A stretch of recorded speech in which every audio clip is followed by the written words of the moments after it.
Most people get rejected from job interviews for the exact same reasons, and these reasons are often very simple to fix.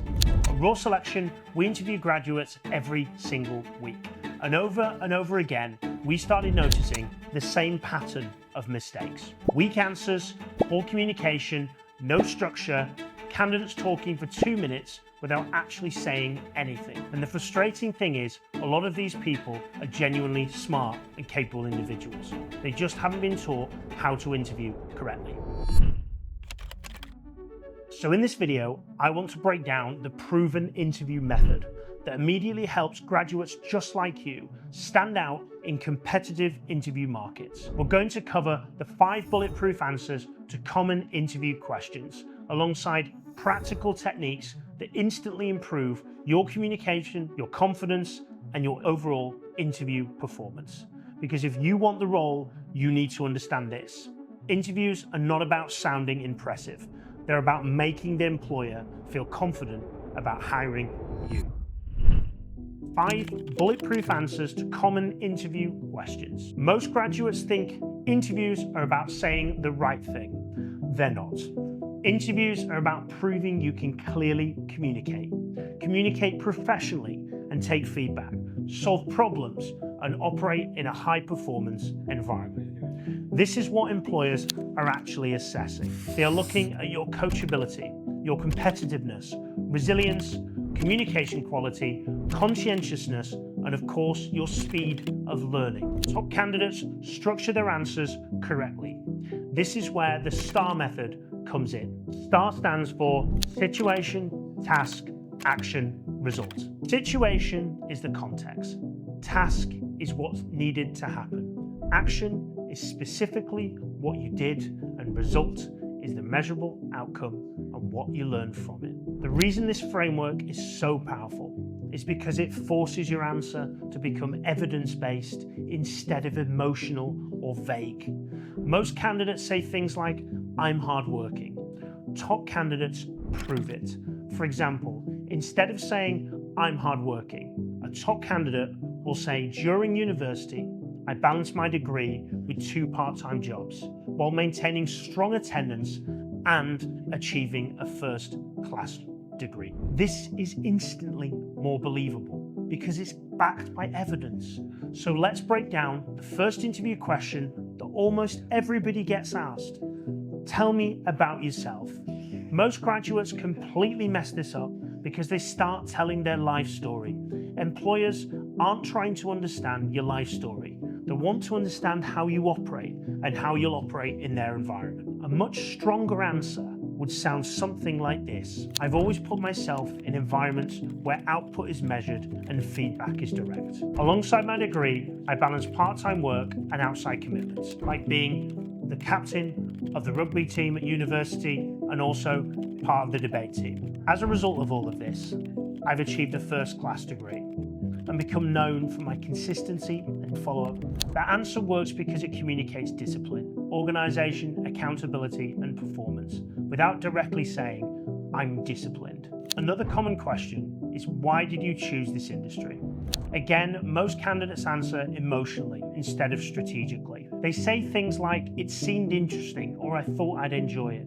This sounds weak because there's no depth behind it. There's literally no commitment. A better answer would be, "I look for careers where performance is rewarded and where effort directly turns into career progression and, of course, financial earnings. I spoke to people already working in this industry. I listened to podcasts. I did research various different career paths and compared different industries based on meritocracy. Progression on long-term opportunities is important for me, and this industry stood out because it rewards exactly that." Immediately, this sounds more mature because it shows intentionality, it shows you've done the research. Employers love people who proactively investigate industries, who are serious and committed instead of just applying randomly to any job online. The next huge question is, why should we hire you? This is where most graduates completely fall apart because they start listing personality traits like, "I'm hardworking, I'm motivated, I'm passionate." Unfortunately, every single candidate also says this. Employers do not care about unsupported claims, they care about evidence. A much stronger answer is built around progression and improvement. You could say something like this: "In previous work, in my sport, and in any projects, I've often started behind others and had to quickly close that gap. I became a top performer by building systems around preparation, repetition, and feedback. Instead of relying purely on talent, I focused on improving consistently through action and review. That answer works because it shows coachability and it shows learning speed. Employers know graduates are inexperienced. What they want is somebody that improves fast. The next question is one that we have found most graduates struggle with. What's your biggest failure? And this is where candidates begin to panic, as they think that they need to avoid sounding bad, as everything in the interview must be positive. Interviewers already know you've failed before. What they're assessing is how you respond to these setbacks. Weak candidates blame other people or avoid accountability. Strong candidates show reflection and personal growth. A great answer sounds something like this. My first year of university is something that I didn't take seriously. I wasn't prepared, I wasn't at every lecture, and I thought it would be a walk in the park.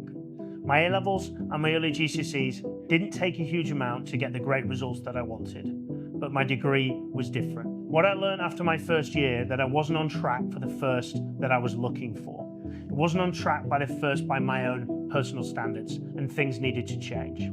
So what I did was I started to plan, I started to organise, and I started to be present for every single lecture. For my second and third year, I achieved 98% attendance. The main thing being is I achieved my first. But what I realised was you can't just coast through everything. I learned that I need to be prepared, learned that I need to be organised, and learned I needed to be present to achieve the heights of what I'm capable of. Notice how that answer doesn't try to sound perfect. It sounds self-aware. It's saying that they made mistakes, but they learned. That is what employers want to hear. The final common question we'll cover is, what is your biggest achievement? Again, most graduates here answer this badly because they focus only on the achievement itself rather than the process of actually accomplishing it. Employers care more about how you achieve something than the actual result.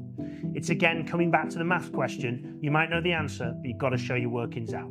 A strong answer would sound something like this. My biggest achievement to date is my first degree. During my studies, I had a pretty high intense period. It was during my dissertation where we were balancing my sport commitments, my work commitments, and obviously looking to achieve my university goals. What I did was I broke down each area into weekly actions. I removed and eliminated any distractions and tightened up my routine to ensure that I could meet all three without falling behind. As a result, I achieved strong academic results with my first.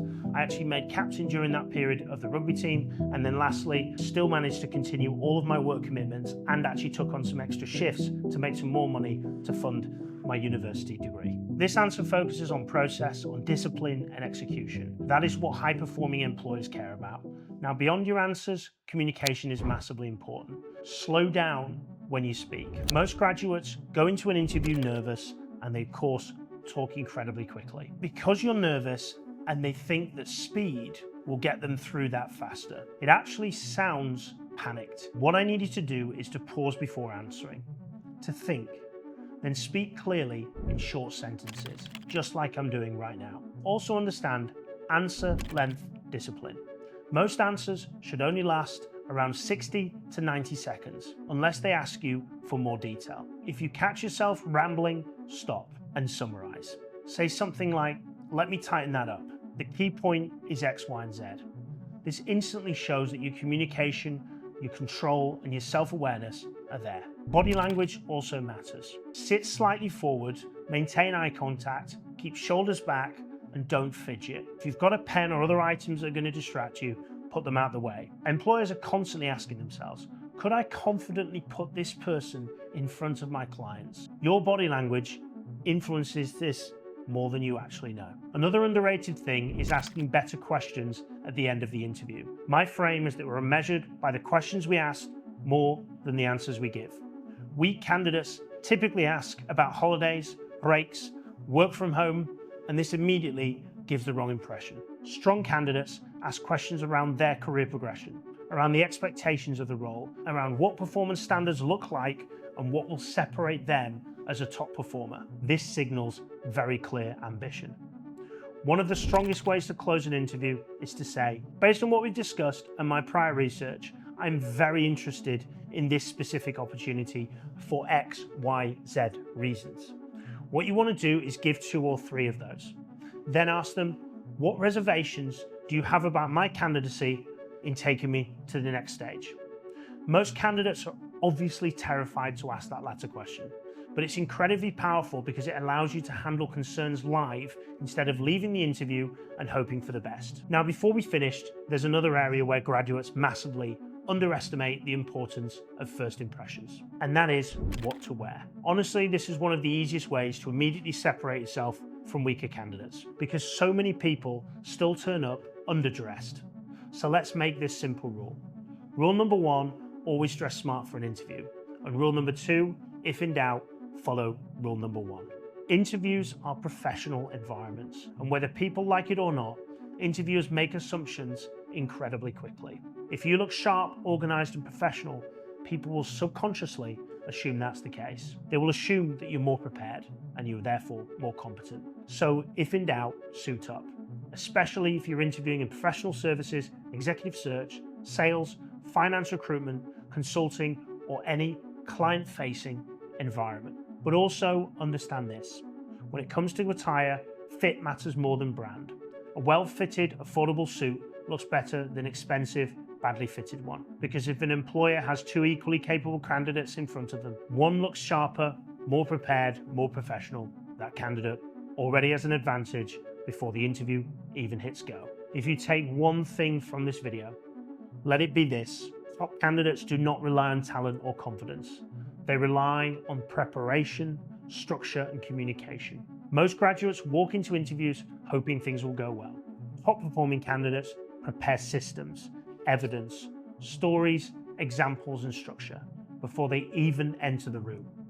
That is why they consistently stand out. At Raw Selection, we are always hiring for the highest potential graduates to join our business and be our next 80K earner within 2 years. For more information and to explore a career at Raw Selection, reach out to us. In the description, there's our email address, but it's careers@raw-selection.com.